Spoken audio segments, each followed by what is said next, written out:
In this video, we are going to see how we can download and install the Discord on your laptop or on your PC. So just go to your favorite browser and just write google.com. And here we will just search for Discord. Just write that and it will show you this official link. Just go in here. After that, just choose whatever you want. If you want to open it directly into the browser, you can do that. Otherwise, let's download the application for Windows. And once the setup file is downloaded, it should be a very straightforward process. Let's click on the setup. And once it is done, just click on the setup and it will start downloading and installing. It involves a couple of steps, so it might take some time to get you the access.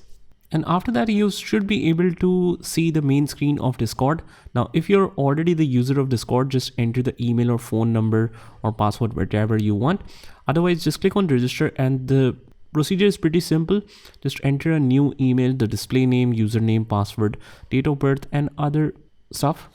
So that's how you can download and install Discord on your PC or on your laptop. Just try this by yourself and I will see you in the next one.